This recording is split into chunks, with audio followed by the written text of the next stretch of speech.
uma boa noite de sono vale mais que ouro.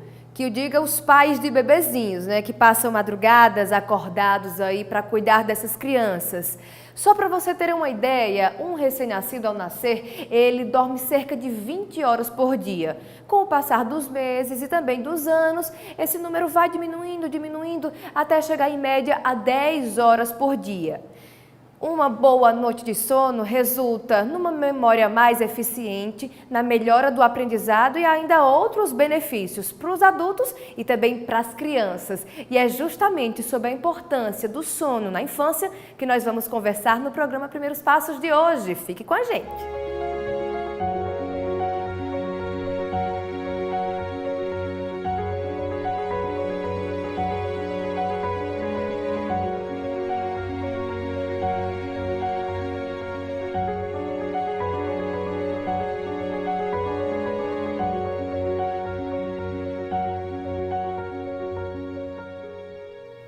Antes da gente começar o nosso bate-papo sobre o sono das crianças, vamos ver quais são as principais dificuldades que os pais enfrentam na prática para colocar essa criançada para dormir? Veja aí.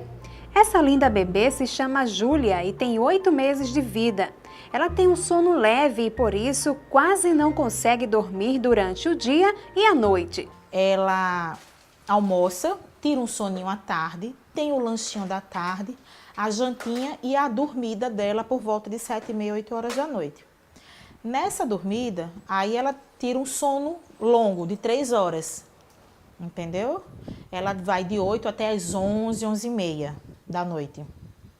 E depois, no decorrer da madrugada, é de 2 em 2 horas, entendeu? Às vezes, de hora em hora, às vezes ela resolve fazer um clarão, acorda de 2, vai até às 5 da manhã direto. É muito relativo, é muito inconstante.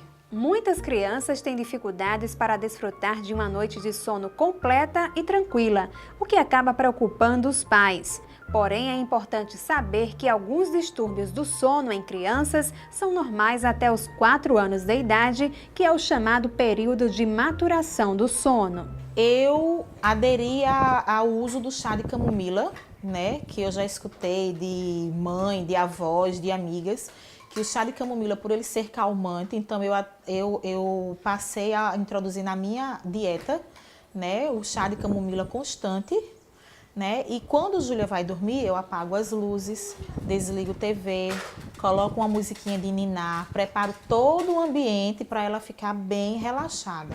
Porque realmente ela fica muito acesa, olhando para todos os lados, vendo movimento, tudo tira a atenção dela, ela tem um sono muito leve. A rotina de Júlia é parecida com a de muitas crianças que estão nessa fase. Durante o dia ela brinca, ela se alimenta e também dá aquelas cochiladas. E quando chega 8 horas da noite, a mamãe Cláudia coloca a Julinha no berço. E aí ela só dorme apenas 3 horas. É aí que começa o grande desafio para a Cláudia, de estar acordando de 2 em 2 horas para amamentar a bebê. Estima-se que mais de 30% das crianças apresentam distúrbios do sono em algum período do desenvolvimento. É importante compreender que os padrões de sono normal variam de criança para criança. Nem todo comportamento de uma criança durante o sono pode ser considerado um distúrbio. Estou no processo de descoberta. Eu leio muito, procuro ler, saber o que é que está acontecendo.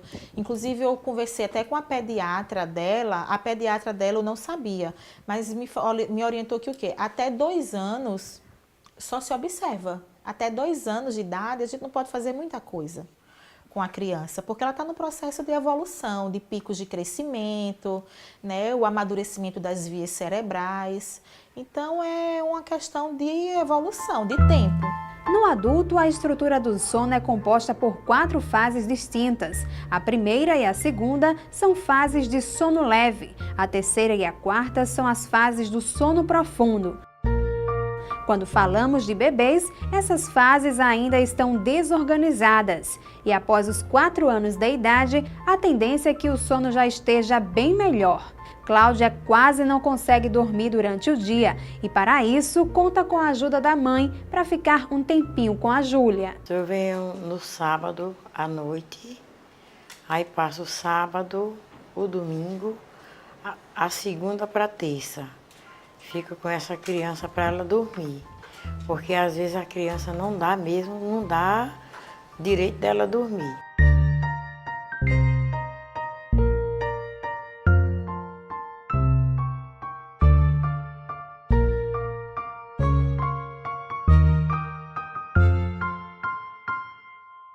Agora sim, vamos conversar com o Dr. Bruno Lacerda, psiquiatra, especialista em medicina do sono, que vai esclarecer para a gente qual é a importância do sono nessa primeira fase de vida, que é a primeira infância. Dr. Bruno, muito obrigada pela sua participação aqui no programa. Tenho certeza que a nossa entrevista vai ser bastante esclarecedora para os papais e para as mamães.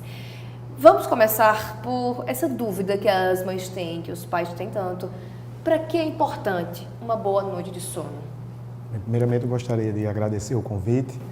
E realmente é um tema bem interessante, né? É uma necessidade humana, né? Uma necessidade de sobrevivência, o sono, né? A gente passa 1/3 de nossas vidas dormindo, né? Principalmente durante o início da vida, existe uma necessidade maior de sono. A criança dorme em média, no primeiro mês de vida, cerca de 16 horas. E o sono da criança, né, dessa forma inicial, ele é polifásico. A criança tem necessidade de tirar vários cochilos ao longo do dia. E isso é uma coisa até interessante para que as mães entendam, porque muitas vezes a mãe ela já está fragilizada, né, por uma queda abrupta, né, de progesterona, né, após, né, o nascimento do filho e a retirada da placenta, tem uma queda hormonal importante. E esse momento já faz com que ela fique um pouco fragilizada. É tanto que a gente sabe que nesse momento a mãe pode apresentar um quadro que é denominado maternity blues, onde ela se sente fragilizada, tem um pouco de dificuldade de lidar com a criança. E além disso, ela vai ter a tarefa, né, agora de alimentar uma criança, e uma criança que irá fragmentar o sono dela, né, porque essa criança vai ter necessidades e ela tem essa necessidade de tirar vários cochilos ao longo do dia e ao longo da noite.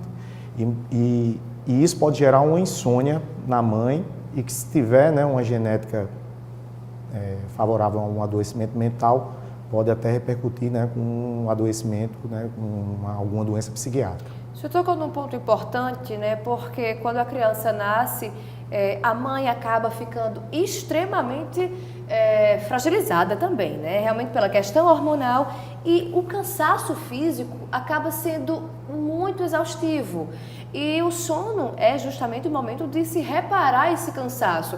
Mas no caso de uma mãe de recém-nascido, ela fica ali, a madrugada acordada, com o bebê, velando o bebê, amamentando o bebê, sempre com ele, um cansaço às vezes que ela não tem nem com quem dividir, né? Uma tarefa que ela às vezes não tem com quem dividir, e isso acaba gerando um prejuízo até maior assim para a vida dela, né? Para aquela rotina. Como é que a mãe pode controlar essa primeira fase da vida do bebê, já que ela realmente precisa ficar bem mais tempo acordada?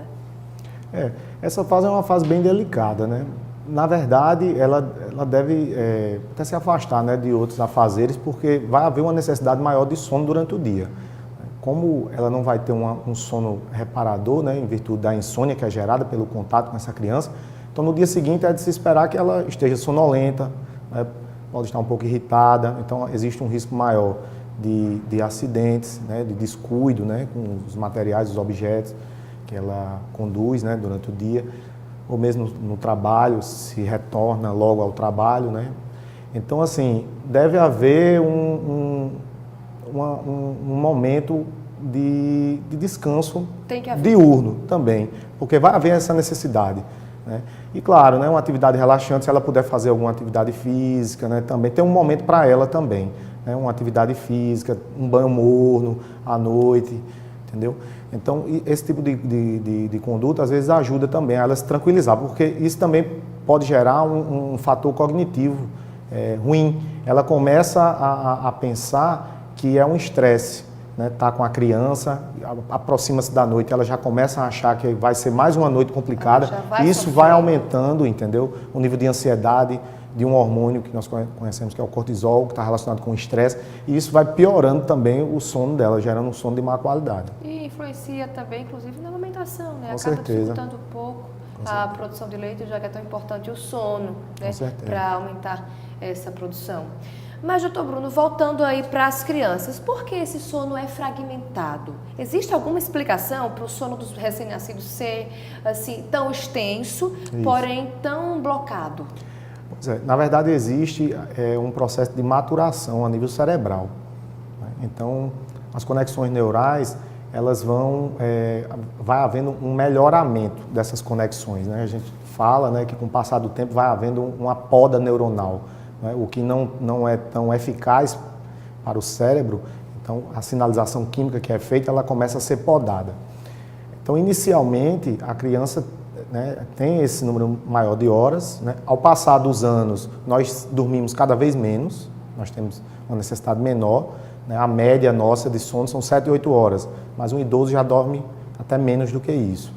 Doutor Bruno, em relação às horas que as crianças dormem, você colocou que no início varia de 16 e tem casos que chegam até 20 horas, né? Sim, Os recém-nascidos podem chegar até 20 horas.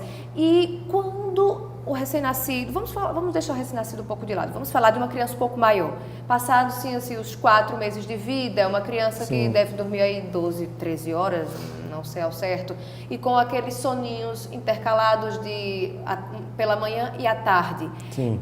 Quando a criança não tem essa rotina de sono, Sim. pode haver algo errado ou isso também pode ser um comportamento normal para aquele indivíduo? Sim. Na verdade, até o 6º mês, a criança tem necessidades ainda de cochilos ao longo do dia. A partir do 6º mês, ela começa a apresentar um sono mais parecido com o nosso, né? Essa necessidade de um sono à noite, noturno, isso, de maior número de horas à noite e não fragmentado, né? Não mais polifásico, né? Vários momentos de sono.